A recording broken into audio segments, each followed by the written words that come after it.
Okay, so welcome to the Dance to Oneness podcast.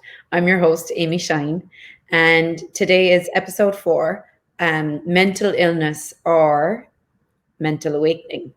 And so I have a very special guest with me today. It's my mother, Kathryn Shine. And today I wanted to touch on and start to introduce you to something that's very close to my heart in creating more awareness with mental health and more education.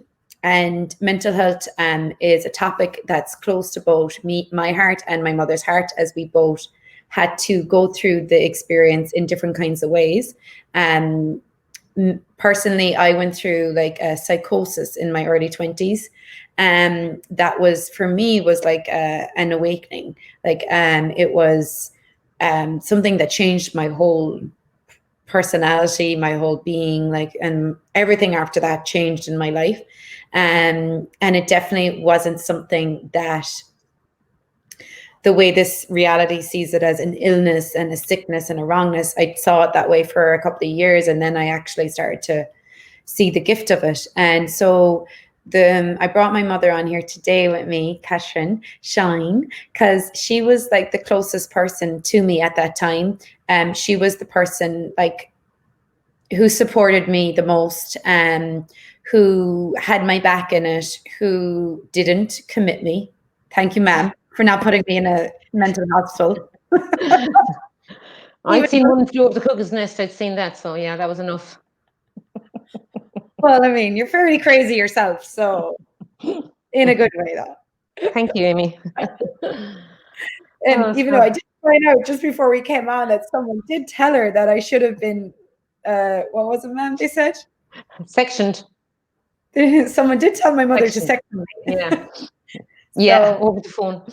Wow, thank you for not sectioning me.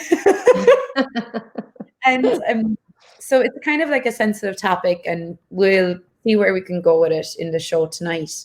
I'm kind of excited actually to talk about this, ma'am, because I think we both have a different awareness of mental illness, and we both see it from a different perspective. And just to give a little background first for people before we get into it, is psychosis for me at the age of 21 was it was like this whole like download of information all coming to me at once, but I had no filter. So it was like a download of all this like change and like things that needed to happen on the planet, and like all this information about oneness and consciousness. And at the same time, it was like all this download of information of past lives and abuse on the planet and like trauma and drama and sadness and upset and all that stuff. So it was like I was having kind of these two different worlds, like almost like good versus evil in a way, light versus dark playing out in my world. So it was a lot to deal with as a 21-year-old, and I think I dealt with it pretty well, and I think you dealt with it pretty well too, ma'am. Oh, thanks.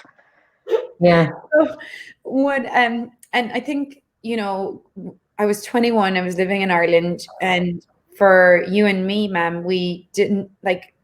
One of the things was like, my first question for you was like, when I was going through all that, like, I mean, you didn't really know what to do with me and how to help me, and you wanted to help, right? And you didn't want to commit me or put me in a hospital. That was the last thing you wanted to do, thank God.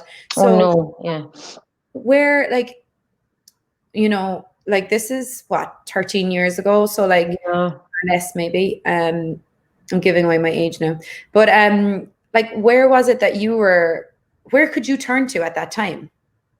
To be honest with me, I didn't have a clue. I really didn't. I mean, I did ring a doctor, and that's exactly what she said. I just told her a few things that was going on, and straight away, without even seeing you, she just said, "Oh, I think she needs to be sectioned." So I just hung up like pretty straightforward after that. Like, you know, there wasn't.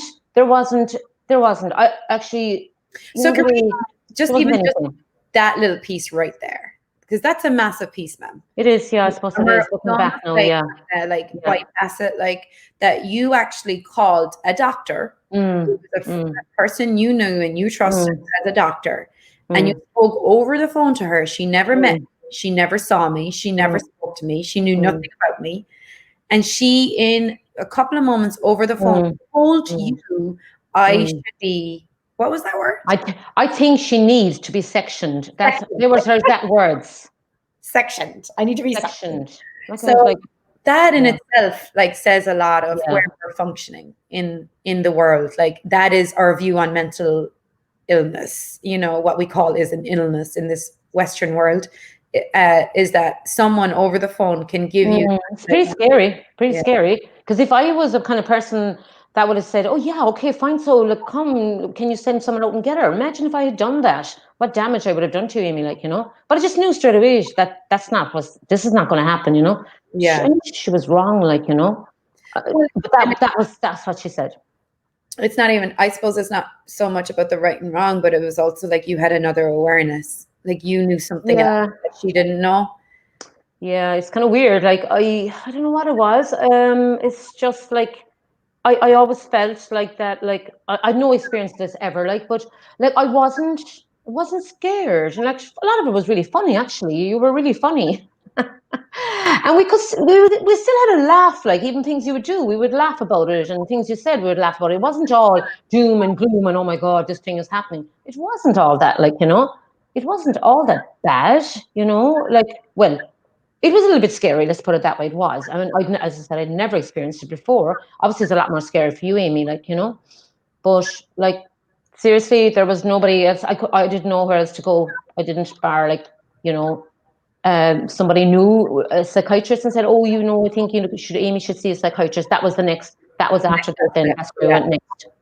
And so my dad knew someone who had been through some kind of mental, maybe depression or something. Yeah, depression more, yeah. And he had a doctor or a psychiatrist, so he gave him that contact. And so the guy was down in Killarney. We took off, Mom and Dad and me in the car on a day trip to a psychiatrist to Killarney.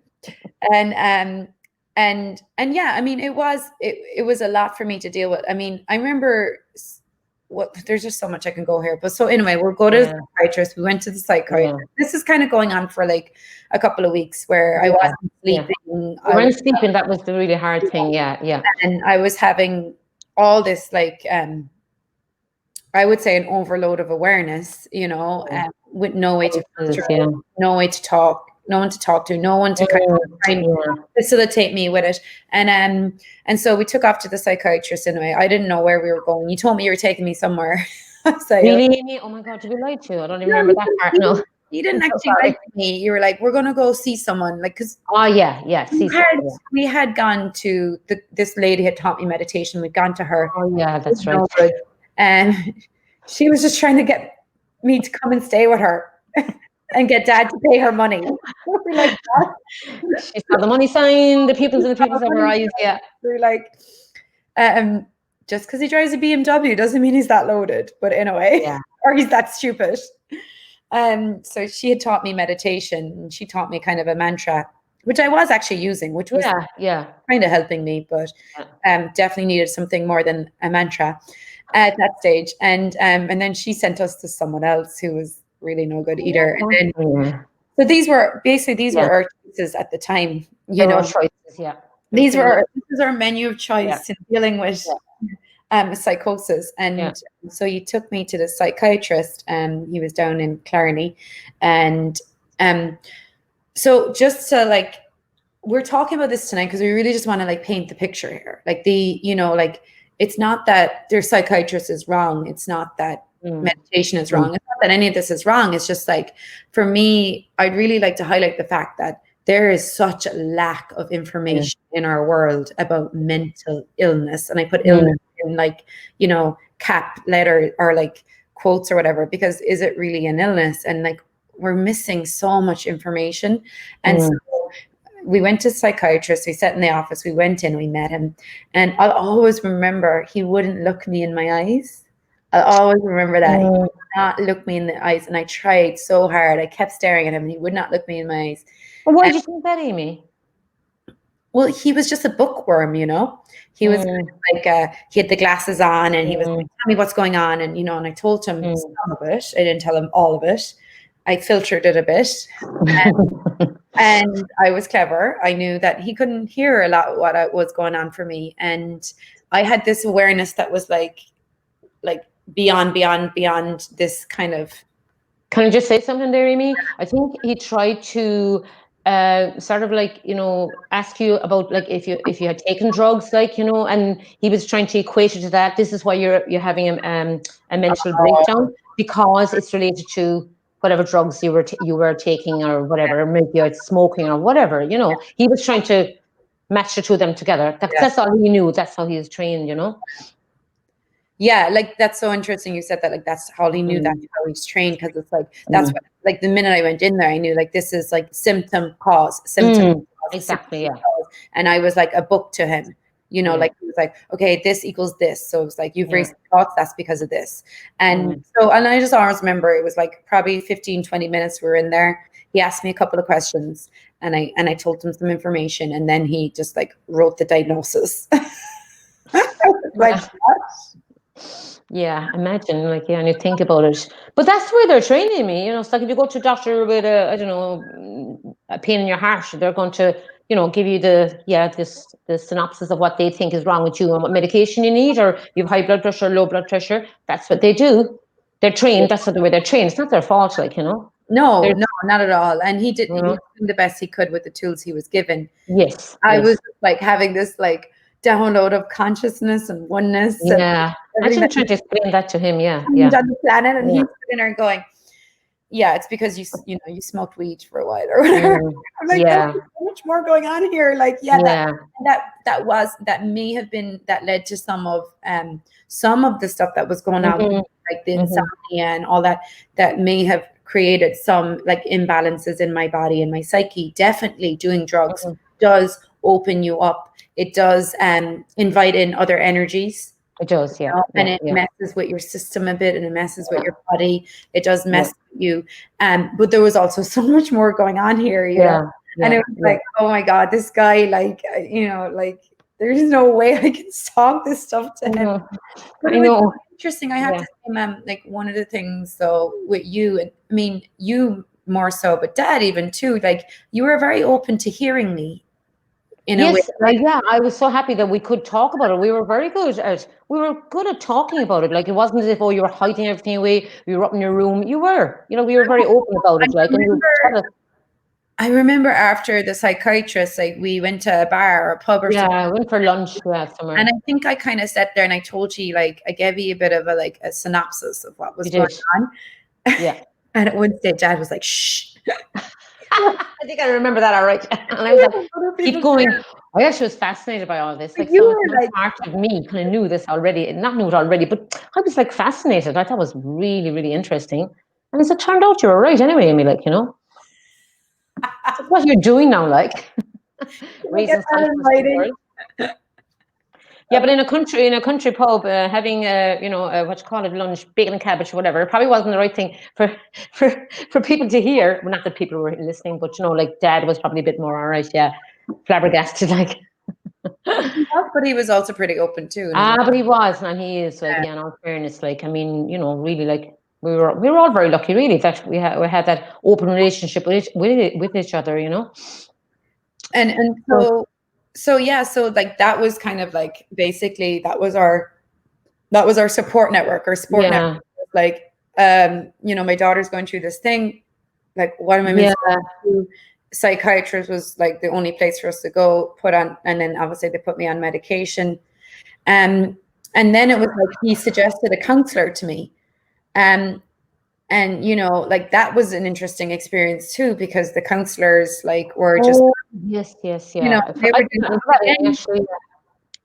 they were doing the best they could, and there was just this thing of like, again, it was another like, sit me down, let's figure out the symptoms, let's figure out what box we can put you in. And, you know, the first counselor I went to, you know, she was in AA herself. So similar, oh, you've been drinking, you know, you've been binge drinking for years. I was growing up in Ireland. I didn't drink any more than anyone else around me. Yeah, You I know, agree with you. I Yeah, I didn't do agree. anything different than the people my friends had done, or my, you know, like everyone around me were doing the same thing, and they didn't end up where I was. So, but you know, her thing was like, okay, you're an alcoholic, or actually, no, you're an addict.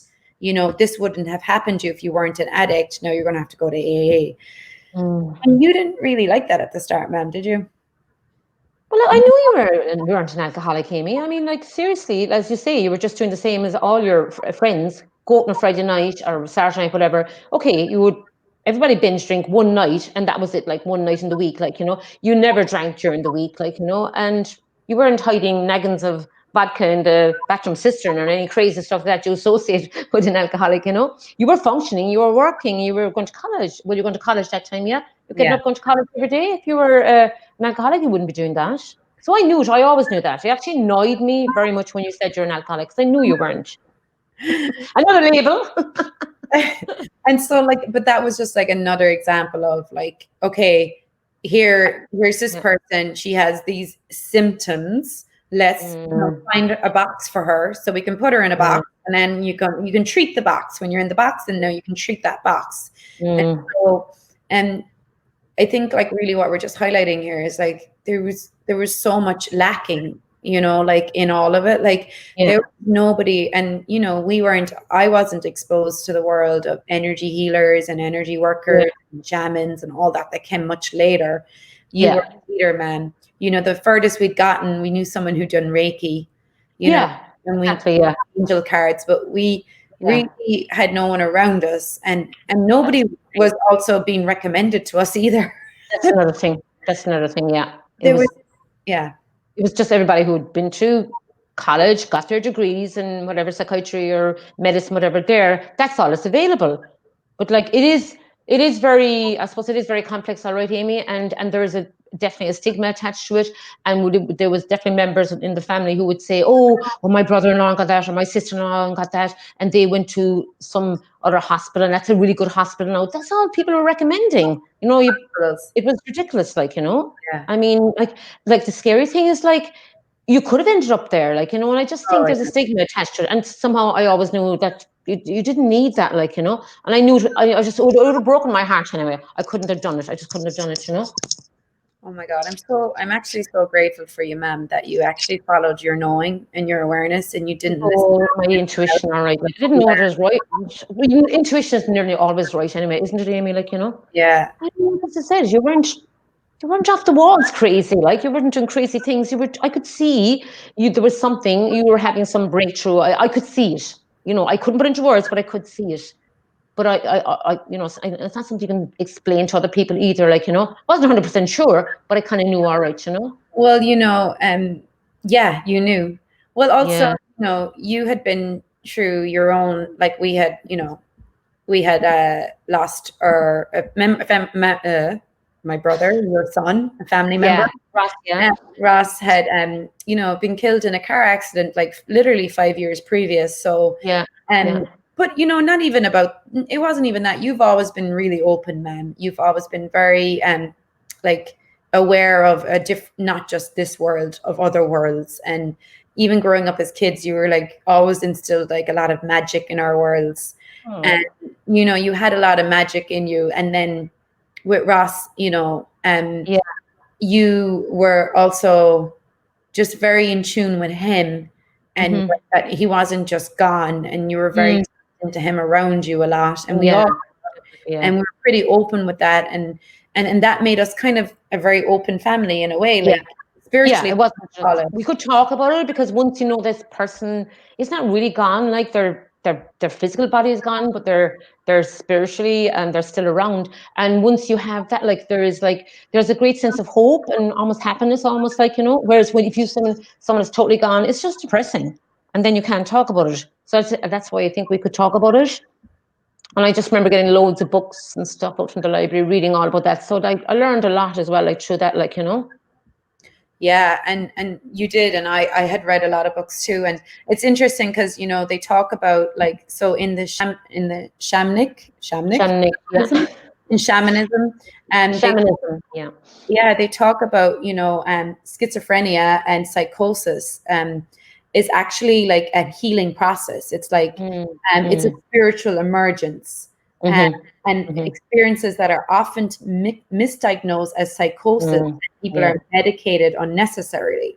And one of the articles I was reading about before today's thing, and I sent it to you too before we got on today, was there's all different types of spiritual emergencies, including like the awakening, experiences of oneness, the crisis of psychic opening. And I would say for me, it was definitely a crisis.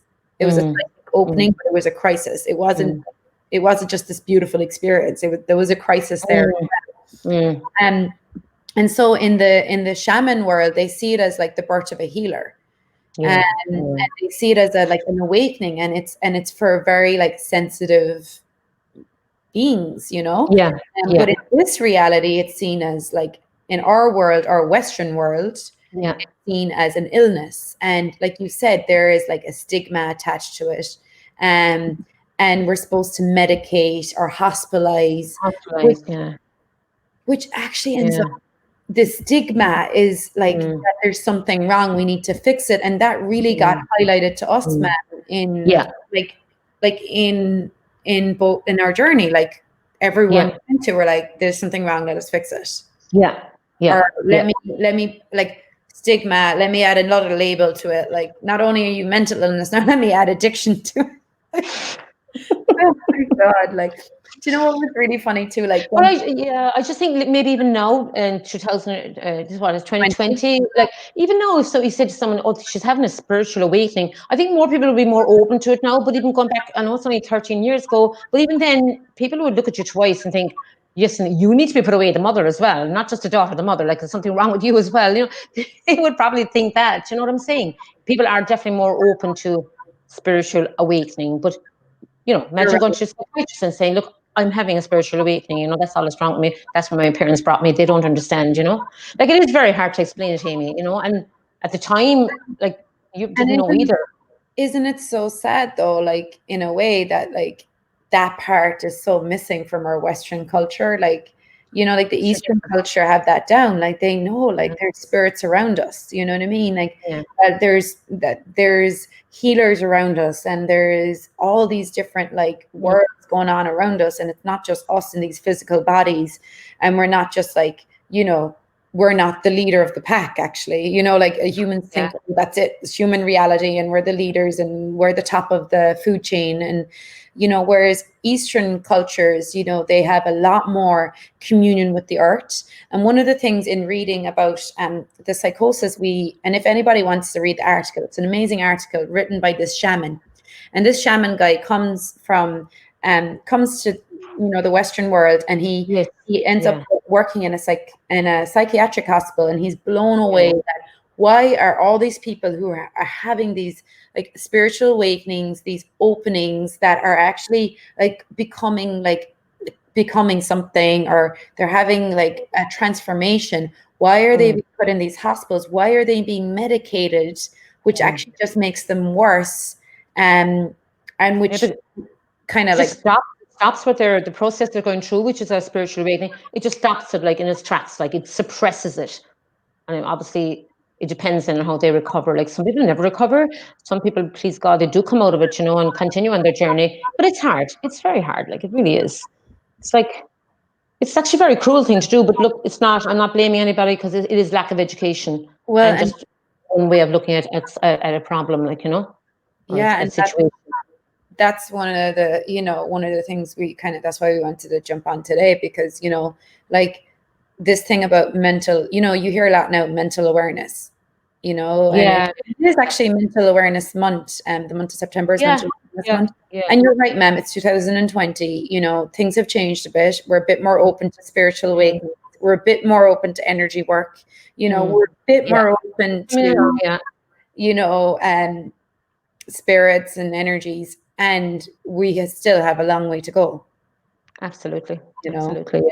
It's so funny. One of my close friends here, I actually work in a drug treatment center now, and I go in and I do yoga, and I'm starting to offer access bars, which is one of the energy treatments that really helped me actually change a lot of this stuff. But one of my friends, she works at a treatment center as well, and this is in South Florida, like a pretty open kind of place, and does a lot of breath work and access bars, and she kind of mixes the two, and she has private clients that come to her from the treatment center, and she works in the treatment center. And she says, on numerous times, she can't count the amount of times people wrote on her feedback form, and have wrote to the clinical director that they have received more change from her sessions than anyone else in the center. And the clinical director has not once acknowledged her. Oh, yeah, of course, yeah. Why am I not surprised? And so there's there's big pharma in America, if you want to get into into that. And America influences the rest of the world because it's one of the richest countries in the world and one of the most powerful. So we are, the doctors are paid by the pharmaceutical companies and the so there's this whole, there's this whole system that we're actually up against in a way, and things are changing and people are waking up. And my whole thing is not to make medication wrong. So I hated that I had to take medication, ma'am, you know that. Oh, I know. I felt like Nurse Ratched in One Flew Over the Cuckoo's Nest. That's what I felt like. I actually did feel like her. Come on, Amy. Come on, please. It'll just help you sleep. And the first night I remember you were sitting at the bottom step, and I was like, I felt like, I felt so horrible. I really felt horrible giving you that medication, but I just want you to sleep at the same time, So can I tell you a bit about that? So this is just kind of captures what was going on in my world. But there's two worlds going on. There's my mother's world, there's my world. There's this reality. There's all the other realities going on in my reality. So I'm sitting on the steps. I'm going through this psychosis, having all these downloads. I haven't slept for 3 or 4 nights at stage, but also I'm also having a lot of amazing downloads. I'm really? All the systems that need to change on the planet. The education system needs to be redone. How we treat people, art, music, dance, all that needs to be more on the planet. I'm getting all this information, and it's coming at this speed, and there's a speed in my world, but then there's also a lot of other energies going on too. And so I'm sitting on the step, and my mom's there, and she's with the tablet, and she's like, this is going to help you sleep. And I'm looking at her, and I'm I don't want to take it. And she's like, but you haven't slept in 2 weeks. You need to sleep, you need to rest. And I'm looking at her, and I'm I know that if I take that tablet, it's going to numb me, and it's going to take away all the stuff, all the information that's coming to me. Wow. So that's what you thought at the time, really, Amy? Yeah. And so it was I was sitting on the steps, I'll never forget it, and there's one voice going, take the medication. It's okay. And then there's another voice going, don't take the medication. This is going to slow you down. It's going to kill everything. It's going to slow it down. So the voice is don't take it. It's going to kill everything. It's going to slow you down. It's going to set you back and all this, right? And then the other voice is take the medication. It's actually okay. You're going to get something else. You're going to find something else. And actually, the voice goes, take the medication. It's okay. It will stop everything that's coming to you. But this isn't the end. You will get it again in 5 years. It will come back in 5 years. Yeah. Wow. And do you know that was September, September. September. It was awesome. 5 years later, I found access consciousness. Wow. Yeah. And getting my bars run was reawakening again, but it was in a lot gentler and easier kind of. Yeah, geez, if you'd only known about that at that time, Amy, if you had, I mean, I don't know, obviously it was meant to be for some reason, but it would have saved you a lot, because I did feel really bad about it. I know I didn't take it, and you were very unhappy when you were, I can't remember how long you were taking it for, Amy. What, a year were you? So it was 3.5 years. So that long?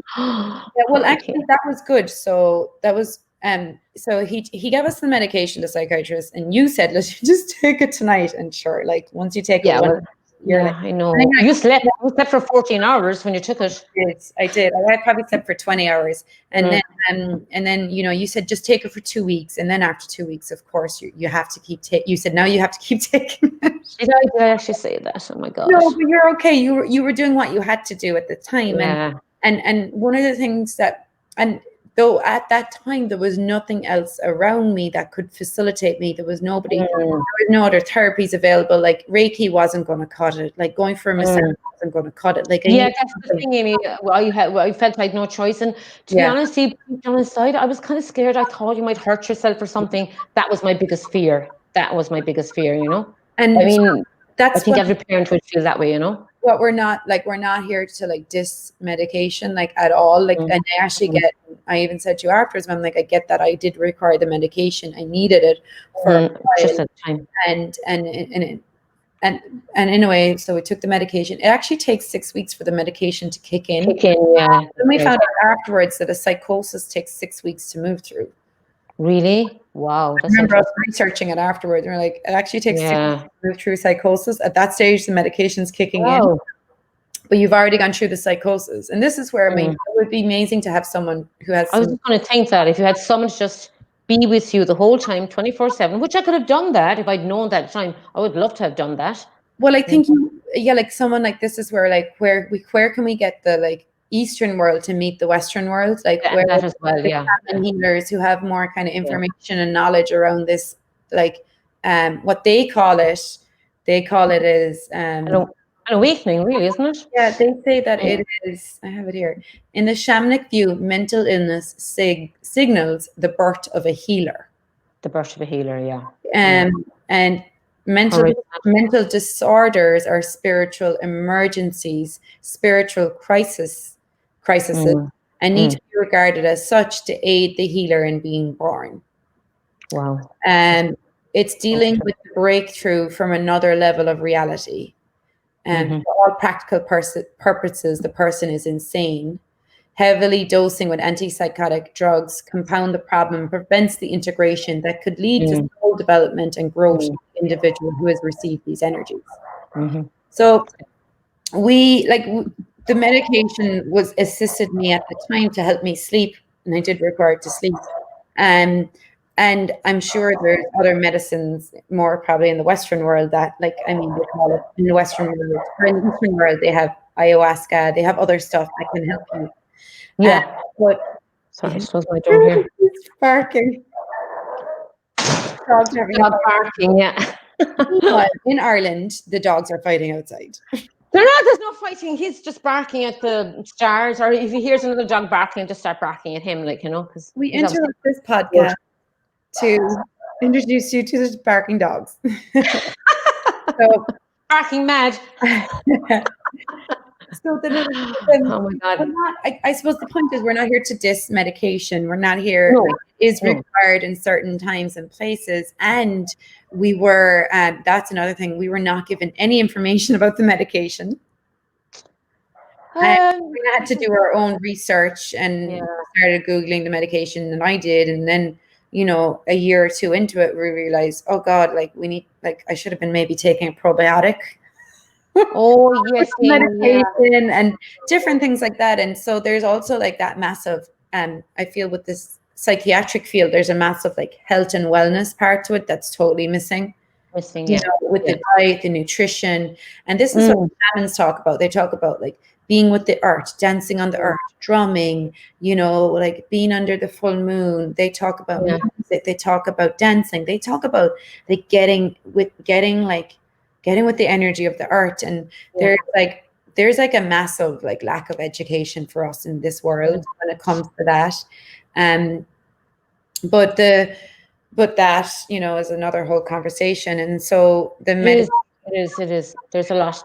People just need to educate themselves. They really do. And I think they should start in the schools. They really should. Like, I mean, who talks about mental illness? They probably are doing it a little bit more now. But back, say, even when you were going to school, Amy, when you were even doing social science, did you ever discuss mental illness? Not really, no. Yeah. No. Or emotional well-being or any of that stuff, Yeah. I mean, there is a lot more about well-being today in the world, like you said, and people are more open to like kind of energy work and stuff. And I also think there has to be a greater conversation about the world of spirits. And that's where a lot of psychosis and schizophrenia comes in. It's actually the person being aware of spirits and their body. Yeah. And so that is going to be a hard thing for the Western world to grasp, because that's not something you can physically see. Yeah. And in the Western world, we're so obsessed with science and data. Oh yeah, And proof. You have to have proof. Where's the proof? Yeah. Where's the proof? Yeah. And so, you know, if I'm sitting here and I'm saying to you, well, there's a person next to me and they're talking to me. Well, can you see them? No, but they're talking to me. Well, I can't see them. They're not there, Amy. And I can't see them. So they're definitely not there. Yeah. You're imagining it. Yeah. You know, and so like as kids, we have imaginary friends, but they're actually real. They're real to us because they're actually real. They're actually I saw this really funny thing today, actually, on, I don't know where I saw it, whereas the mother is at home and she's saying to the child, stop talking to your imaginary friend. There's no such thing as an imaginary friend. And then she's next caption, she's in the church praying, and the little child is beside her. So she's praying, the mother is praying to her imaginary friend, and then the little child is looking at the mother then, after she tell her there's no such thing as an imaginary friend. But that was really good. It was really good.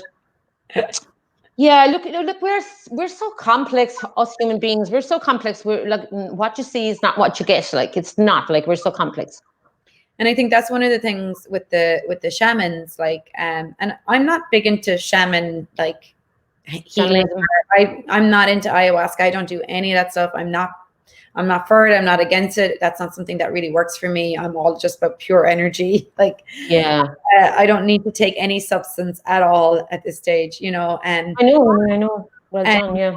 And you know, and ayahuasca and stuff like that that's a whole different conversation that I actually don't even want to get into. But the one thing about, you know, and this is where we can like pick what works for us out of the different, you know, teachings and cultures and all that. And one of the things with the shamans is that they are willing to acknowledge that there is spirits around us, there is energies around us, and that someone who's having voices in their head aren't crazy. They're actually having, you know, awarenesses of maybe other spirits talking to them, or it could be ancestral, or it could be the battery. 1 second now. Okay, ma'am. You can plug in your battery. I'll keep going. And so the shamans are very open to this different world, and in the Western world we have kind of dismissed. And one of the things, you know, is that it creates a lot of sickness when you don't acknowledge your awareness and when you don't acknowledge your entity awareness. And so this isn't just a conversation, you know. I feel like a lot of times with the conversation with mental awareness is that we're just talking about health and well-being, you know, and it's like that's what's acceptable in our world now. Health and well-being is what's acceptable. Rather than actually there's a whole nother world too of spirit awareness and awareness of entities. And that if you're going to get into looking at mental illness and mental awareness, we're going to have to start acknowledging that there's a lot more going on around us than we can physically see. And so, you know, one of my targets for the planet and for people is to actually educate rather than medicate. And that education may not be the education we're given in school. It actually isn't the education we're given in school. It may require us to actually dig a bit deeper. And our ancestors, and if you look back at all our history and all the myths and all that, forever it's been in our culture, of spirits, of fairies, of other beings being here with us. So my mother is coming back on, I think. She got cut off for a second. I think you just need to put your video on, ma'am. So mental illness and mental awareness, like what would be possible if we actually started to acknowledge that there is a lot more going on here? And what if it wasn't so much about what science can prove anymore. And what if we actually started to look at our awareness? Amy, I'm sorry there, my battery died, so I had to run and get the lead. So now this is barking. This is going to be the funniest podcast ever. You've no video on. Okay, how do I get that now again? Your browser is fast connection. That's okay. If you can get your video on, great. If you can't, we'll probably finish up now anyway, but I would love to have your video on. There you go. Sorry about that. Sorry there. There you go. Has the dog stopped barking? Domestic life took over there for a while. No, it's just something. It's just definitely something out there. Some other spirits or whatever. Spirits. My dog is very psychic. It's all the spirits. I mean, you live in Ireland, ma'am. Yeah, it is. I know it is very magical, right? There's no doubt about it. You know, we live in the land of the fairies, the leprechauns. You know. So goblins, and like, and so this is one of the things. Like, let's just talk about the incongruencies here, and then we're going to wrap it up in the next 5 to 10 minutes. Yeah. This is really interesting conversation. I'm enjoying myself. Yeah, it is very interesting, Amy. Yeah. So, like, one of the incongruencies here when we look at it, like, so you talk about Ireland being really magical, and like over now, I'm living in America. People are like, "Oh my God, you're from Ireland! I'd love to go there. It looks so magical." And what about all the fairies? And I'm like, yeah, only if you can see them. Well, I mean, you can. That's the thing. You actually can see the fairies if you don't try to look through your physical sight. Yeah. You actually look through your awareness. See, we're not taught to look through our awareness. We're taught to look through our physical sight, and physical sight is limited. Because if I tell you that this couch is, cream, then when you decide, well, that's what cream is, then you can't see anything that you have decided is not cream. So it's the same with the fairies. There is is the dog outside. He is actually outside, and you can still hear him. And we just have to ignore him. Like, that's all. Just ignore him. Oh my God! So one of the things is so we'll talk about it for a second if you don't mind. The night that we got the news about Ross, our brother, your son. Oh yeah. The next day, our grandmother, my dad's mother, Grandma Kathryn Shine, she had told us that she got 3 knocks on the door that night. Do you remember that? Yeah. And her door actually blew open as well. The wind blew the door. Well, there was no wind there actually because it was a summer's night. The door just opened by itself. As well as I don't remember the knocking, but her door just opened anyway by itself. Her front door. The front door opened. She said she heard a couple of knocks on the door. Yeah. There was nobody there. She closed the door. And that was the night that, Ross. Yes.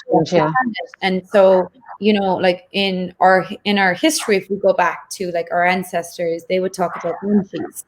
And that's a common thing in Ireland, to have the banshee. And so the banshee would knock on the door the night someone in your it was actually more of a wailing, a crying, Amy. It's like somebody was crying, like an old woman wailing, and that was to warn them that somebody was about to die. I don't know, was it somebody about to die or somebody had died? And the banshee did 3 knocks on the door as well. That was kind of myth or whatever. At this stage, we called them myths, because they were old stories that were passed on. I remember my mother talking about it and telling me about it, and she heard it, and she was a very sound woman. She didn't make that up. She said she'd heard the banshee a few times. And so that's so interesting that we, that's what our grandmother told us about at that time. And then, and even the fairies in Ireland, there's lots of fairy forts, and we protect the fairy forts. Yeah. Somewhere in our being, we know that there is other energies here with us, that there isn't just us in this physical body. And, that there is banshees, there is fairies, there is other beings around us, right? And we can't physically maybe see them, but we can definitely pick up on them. And maybe you get glimpses out through your eye, or maybe random things happen, that aren't random at all. There's no randomness in the universe. Doesn't exist. Everything, there is no coincidences. There's no random in the universe, even though we like to think there is. And so if you look at all that awareness that you have growing up in Ireland and growing up in your culture, but then yet Ireland has a high rate of suicide, mental illness, depression, because how much are you aware of all that, but then suppress it, You don't. You can't talk about it. You depress it. Yeah. You can't And talk about it because it's not people are scared. Because that's exactly what, if they think they have a conversation with someone, the other person will say, "What's wrong with you? You're crazy, you're mad, you maybe need to go and see a doctor or something." and it's so funny. Do you think really that people are scared, or do you think maybe they're just refusing their magic?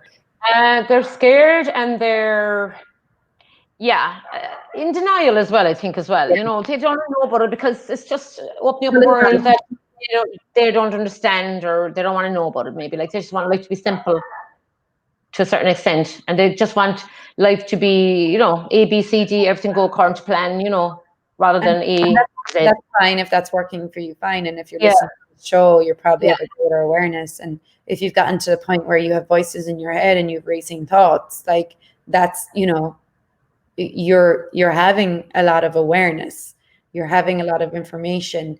And I mean, is this what creates a lot of mental illness, like the actual suppressing and depressing of a world of magic, a world of spirits, a world of fairies, a world of, like all these other beings that are actually living around us, but we're not acknowledging it, and we just think we're here in this physical reality with this physical body. This is all there is. Yeah. So is it really, is it mental illness is actually created by lack of awareness and lack of education, really? Yeah. And I wonder, like, what would it be like to live in a world where we actually started to acknowledge, like, it's like having a little child having their imaginary friend. A lot of parents, then when the child gets older, there's no such thing as an imaginary friend. You can't have that now anymore. Why would you stop a child from having an imaginary friend? Whether it's like, to them, it's real. And as you say yourself, that child would have the awareness to see this child as well. So if anything, you should be encouraging that in the child, not suppressing it, to open up that whole world to them, Well, and it's also where, that as a parent, you feel like you need to make your child fit into this reality and be normal. Yeah, that's the thing, you see. Yeah. So this is where, I said, like, is it like mental illness? Like, or is it really just that you're denying and suppressing, like, how much magic you have available? And so, with the, well, one of the things, about, like, why was it that our ancestors, knew about banshees and fairies and all these spirits, and they were more connected to, like, the spirit. They were more connected to the earth. Yeah, that's exactly. it. Yeah. They were living on the earth. They had to cope. And they were quieter times as well. There wasn't as much industrialization, as much technology. They barely had a radio back in those times, you know what I mean? And I suppose farming wasn't as commercialized either. People would go out literally to pick potatoes with their hands, or be like picking them over the earth. They were just more connected to the earth, and it was just much quieter times, and people could hear and see more things. That's what I think. I don't know whether I'm right or wrong, but that's how I feel about it. I love that, ma'am. That is a brilliant, like, kind of synopsis of really, of what it was, like, that connection to the earth, that communion with the earth, working on the earth with the earth, not, and yes, we've sped up. We're more scientific and technology based now, and we've seen the results of it, and it's not all great results, and some technology, it's not. But we are, and I think it's a time of great awakening where we actually start to remember, we're remembering a lot. And then also, how can we take that and also, like, evolve, because we're not going back to that. Yeah, I know that. Yeah, exactly. Like, I mean, you can't stop evolution. Like, you can't stop, at that time they had bicycles, now they have cars, now there's buses, trains, planes, everything. So you can't stop that. But as you say, Amy, the trick is, the magic would be to hang on to the magic and the spirit and the spiritual side of life, and move forward as well with technology and everything else. You can't suppress that. You and I are having this conversation here tonight. You're in Florida, I'm in Ireland. This is amazing. This is fantastic. I can see you can see me. I mean, like 20 years ago, you couldn't do that. So that's the good side of it. But the other side then is just not to take over the world, and especially with children nowadays, to try and keep them off of technology as much as possible, because that's deadening their spiritual side to a certain extent. Yeah. And so, ma'am, like, as someone who's been, like, a mother to, a mother and a, you know, support to someone like who's kind of like been through mental illness and then came out the other side of it, like what would you like to see different in the world when it comes to this topic of mental illness or mental awareness?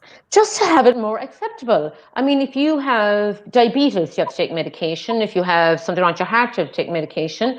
So I'm not saying taking, like, you should take, like, medication is not for everybody, but it shouldn't be. What I'm trying to say is, like, why do people say I have a heart condition or I have diabetes, but they won't say I have something wrong with my brain? Your brain is just another organ in your body. It's an organ in your body, the same as every other organ. So why are people so shy or think it's taboo to talk about it, or even come out and say, you know, I have a mental illness? What is wrong with that?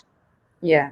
Do you know, there's definitely a stigma still there. There is. It's getting better, getting better. There's no doubt about it, but it's still a bit there. I mean, I'd say if you ask 10 people in the morning, would they say to their best friend, I have a mental illness? Or, you know, would they actually say it? How many people would they say it to? Like, I'm having mental awarenesses.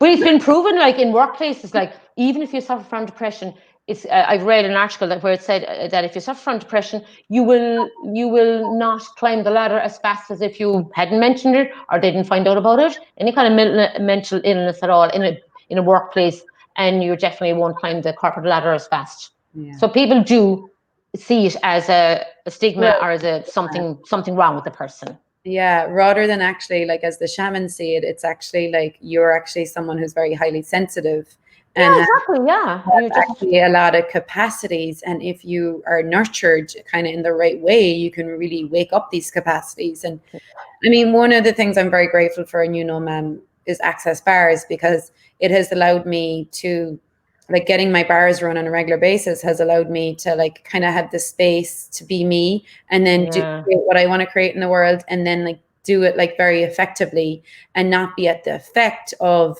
what's going on in the world. Like, as someone who's highly sensitive, and you are too, like, you know, you get affected by other people's energies very easily, you know. So, like, if you're listening to this show and you're someone who gets depressed, or you get emotional, or you get down, or you get insomnia, or any of these, like, mental illness, you know, symptoms, you're probably someone who's very aware, very empathic. So if you're around other people, you take on their feelings, their emotions, their hurts, and then you end up a mess from it, and you end up like, you know, depressed. And so if you can find something, whether it's yoga, meditation, you know, Access Bars, energy, like acupuncture is amazing, you know, whatever it is, if you can find something that helps you release that energy, so dancing. you're not locking it in. Dancing was amazing. Go for a walk in the forest, like, with all the trees and all the beauty of nature. I mean, I find that very effective, actually. Just anything that moves your energy, anything at all, whether it's even dancing in your kitchen, whatever. And that allows you actually to still be in the world and create, you know. And one of the things, like, I remember when all this was happening, like, I wanted to take off to India, even, like, just before I found Access, I was going to go to India, and you know, off the medication at this stage, you know. And I wanted to go to India and find a guru. Like, that was the next thing. It was going to be like, go be a yogi, you know. And then I found Access, and I realized with the tools of Access that I was able to be in this reality, like, in this world, in the Western world, with the tools of Access. So it allowed me to be around, even if, like, because this world's, like, let's face it, this world is intense, insane, you know, very, like it's a lot on. And if you're sensitive, it's a lot, you know. Finding tools that allows you to be here and still create your life here. You don't have to run off to India and live on top of a mountain. You know, that's what I was trying to do. I was trying to run off to India, live on top of a mountain with a guru, you know, and, like, try and find myself rather than actually create myself. So what we're missing, like, it's not that, like, you have to learn to live in the world. I mean, like, the idea of going off to India and up top of a mountain, I always think, oh, that's actually a fantastic idea. But then, like, that's so nice and easy. You don't have to pay your mortgage. You don't have to buy food. You don't have to look after kids if you have kids. You know, it's very idealistic and utopian. But go there by all means and learn what you can. Then come back and create your own life in this world. Then, like, with your tools. Very pragmatic. And if we're here, you know, we're here to make an imprint in the world. Like, we've got to make it in the world here, in the Western world, you know. Like, this is the world that needs us. So yes. And I have to say, ma'am, too, like that thing about the medication, what you said, as well as one of the things you always said to me, like when I was going through like hating taking the medication, Yeah. you said to me, Amy, like it's like you if you broke your leg and you went to the hospital and you came out of the hospital, like you would need to give your leg time to heal. Did I It's say that? Wow. Amy, you had a heart attack in your head. Your brain had a heart attack. Did I say that? Your brain had a heart attack. You need to give your brain time to heal. I was sitting there, okay, man. What have I said those things? Where did they come out of? You were very brilliant with me, and I'd be like sitting there, okay, she's actually right. Like this really makes a lot of sense because I was already knew I needed to heal. I needed, I'm like, but I don't want to do this anymore. Like, Oh God, Amy. Oh my gosh. Oh, thank God, anyway. You know what? We all came out of it okay. And as I said, it was funny too. We had fun times as well. It wasn't all doom and gloom. You know what I mean? Nothing ever is anyway. no, Everything's. and we both had a greater awareness, thank God for that. And we didn't listen to this reality. And like the psychiatrist said, I should have been on the medication for the rest of my life. Oh my God, he said that. You're right. I forgot about that as well. Yeah, he said I was so severe, I should have been on the medication for the rest of my life. And I was like, that's not going to happen to me. And then I like obviously defy all odds because it's me. Yeah, Amy, definitely. I know where I got you. I don't know. And then he said it at least 5 years, and I got off it in 3.5. You know, you're right. No, you're right, Amy. Now I remember that. I remember feeling so proud, like, and I said, well done, Amy. Oh my God, I've never really, I should acknowledge that more to you. Like, I'd totally forgotten about that. No, I really had, like, you should have gone back to him, brought him back a present. No, I mean, look, he was a lovely man. He was doing his job. We're not going to, it's not a shame and blame and shame thing at all. I mean, he actually was, there was something kind of lovely about him. He was like a little gentle, little blonde head in him. And he was just so kind of lovely, like, Yeah, and he was very gentle. He was very gentle. He was in his box, and yeah, that's all he knew. The message really here tonight is like, if you have a greater awareness, follow it. Like follow it. Yeah, you followed your awareness with me, thank God. And I followed my own awareness too with myself. And you did too, yeah. And I kept following that because that knowing, like even that's the thing, like the medication stuff like that does actually kind of sometimes kill your knowing a bit. It dampens and it makes you numb. And like it made me numb, and it made me like, yeah, I know. Yeah, I know. I hated that too. And but still that knowing was always there, kind of at the back, kind of just moving away a lot. And then like I started to like kind of acknowledge it, and the more and more you kind of go towards your knowing, the stronger it gets. And then like nothing or no one can stop you, And so if you like, we all know something, like something, man, like that nobody else knows, and I know something nobody else knows. Yeah. Like what would the world be like if we all started to follow our knowing and start trusting ourselves even just a small bit more, Yeah, it would be amazing. It would be amazing, absolutely. But yeah, there's just a lot of fear, and a lot of, we're sort of brought up to be a certain way, and we're brainwashed into thinking a certain way, and that's just the way society is, and that's what parents do to their children. They send them to school, and of course they have to go to school. I understand that, but there should be more room for expansion of imaginations and a lot more about spiritual, and not so much about religion, which I think it is going that way too. More about spirituality rather than religion, and opening up children's minds to having these kind of experiences. Yeah, and that's and not be scared when stuff happens, like when when you're told your son or daughter is having some kind of mental illness, or they're having a breakdown or schizophrenia, whatever they want to call it, whatever label you want to put on it.